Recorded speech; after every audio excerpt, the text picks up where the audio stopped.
जी प्रणाम। शादी संस्कार में राउर स्वागत बा। रेखा तिवारी के तरफ से रुआ के गोड़ लागतानी। आई सबसे पहले तिलक के एगो गीत। जब तिलक चढ़ेला तो सबसे ज्यादा महतारी के करेजा जुड़ा जाला। आई गीत सुनी सबे।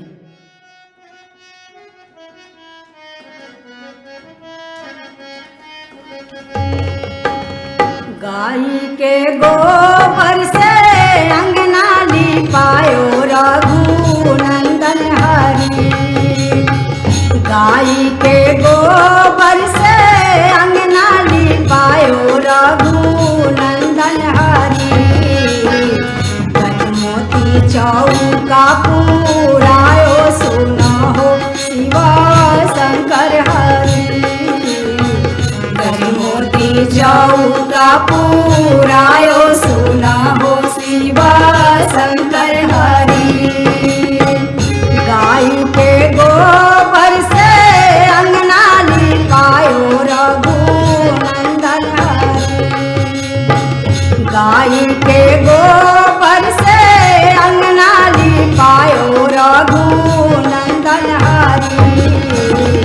गजमोती चौका पुरायो सुनहो शिवा शंकर हरि।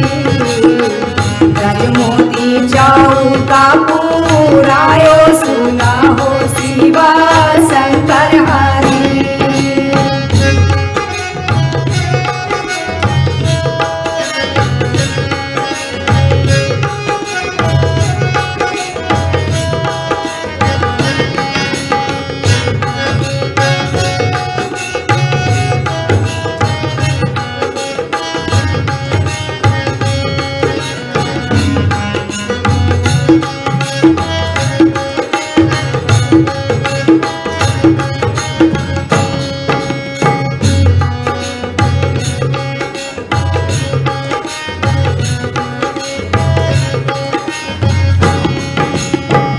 जही चौके बैठले बाबा के नाती रघुनंदन हरि। जही चौके बैठले बाबा के नाती रघुनंदन हरि। मोतियानी अंजूरी भारायो सुनहो शिवा शंकर हरि। मोतियानी अंजूरी भारायो सुनहो शिवा शंकर हरि।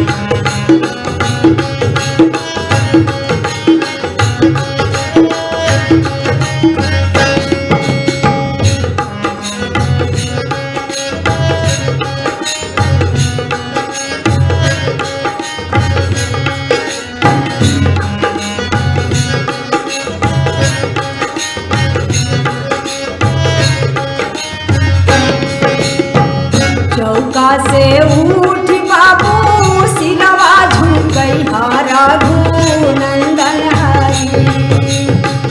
चौका से उठ दुल्हा शीशा झुकई रघुनंदन हरि। लगिहा सब बड़ा जठ के गोड़ा सुनहो शिवा शंकर हरि।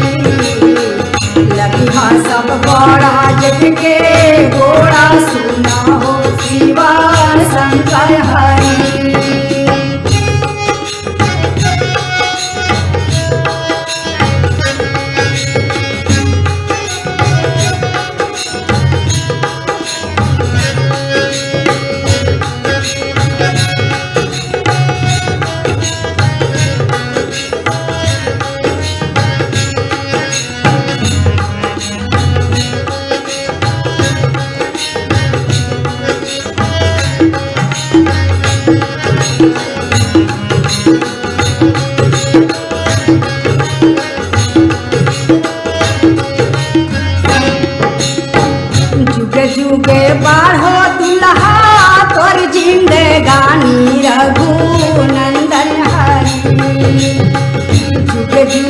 जियो दुल्हा लाख बरिस रघुनंदन हरि हो गया अयोध्या के राज सुनो शिव शंकर